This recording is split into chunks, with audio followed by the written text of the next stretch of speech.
So hello welcome guys. तो आइए आज शुरू करते हैं एक नया एपिसोड। तो आज हम बात करेंगे दुनिया की ऐसी जगहों की जहां पर सूरज कभी नहीं डूबता। हमारे दिन को 24 घंटों में बांटा गया है। 12 घंटे सूरज की रोशनी और बाकी समय रात में बिताया जाता है। हालांकि क्या आप जानते हैं कि ग्रह पर ऐसे स्थान हैं जहां सूरज कभी भी 70 दिनों से अधिक नहीं डूबता है।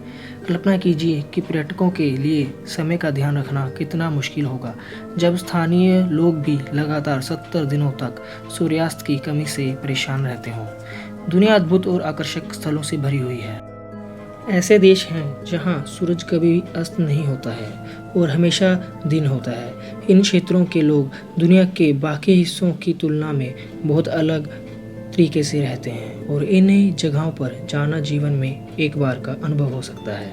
तो चलिए शुरू करते हैं हम उन देशों के नाम। सबसे पहला रूस।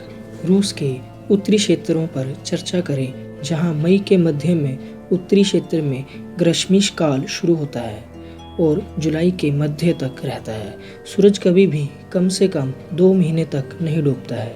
यहाँ की रातों को सफ़ेद कहा जाता है। हालांकि 2 दिसंबर से 11 जनवरी तक रूस के इन हिस्सों में सूरज नहीं उगता और 40 दिन तक स्थिर रहता है। सर्दियों के दौरान इन क्षेत्रों में औसत तापमान -36 डिग्री से भी नीचे चला जाता है। रूस के बाद आइए अब बात करते हैं फिनलैंड की।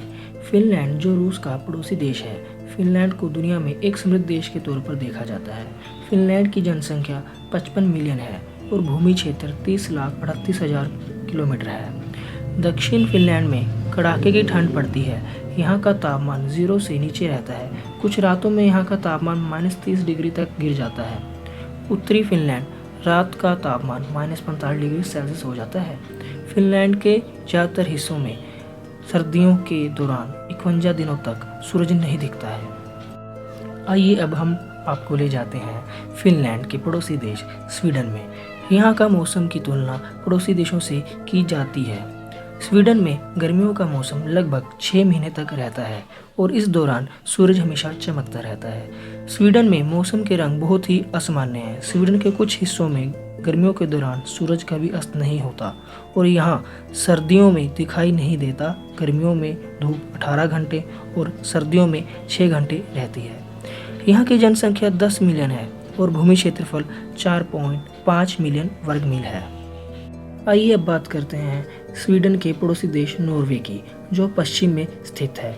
नॉर्वे में सूरज हमेशा आधी रात को चमकता रहता है। मई से जुलाई तक सूर्य 75 दिनों से अधिक समय तक अस्त नहीं होता है। दूसरी ओर यहाँ 10 अप्रैल से 23 अगस्त तक स्valbard नॉर्वे में सेट नहीं होता। सर्दियों में सूरज नहीं उगता। ठंडे मौसम के कारण यहाँ यूरोप में एक कम आबादी वाला क्षेत्र है। यहाँ मिलनसार लोग हैं। यहाँ पर 30,50,000 वर्ग किलोमीटर में लगभग 5.40 मिलियन लोग रहते हैं। आइए अब हम बात करते हैं ग्रीनलैंड की। आइए यूरोप छोड़ दें और उत्तरी अमेरिका की यात्रा करें। यहाँ सूरज उत्तरी यूरोप के समान है। आइए अब हम दुनिया के सबसे बड़े द्वीप ग्रीनलैंड पर चर्चा करें, जिसका प्रशासन डेनमार्क द्वारा किया जाता है। उत्तरी ध्रुव पर अब तक का सबसे ठंडा तापमान -69.6 डिग्री सेल्सियस दर्ज किया गया है। इसका क्षेत्रफल 21.66 मिलियन वर्ग किलोमीटर है, लेकिन यहाँ की आबादी केवल 56,000 लोगों की ही है। सो आई होप आपको आज का एपिसोड बहुत अच्छा लगा हो और यह है टॉप 5 कंट्रीज जहाँ पर सूरज जल्दी से डूबता नहीं है। सो गाइज, अगर आपको ये जानकारी अच्छी लगी हो तो लाइक, सब्सक्राइब एंड कमेंट करना ना भूलें। Thank you.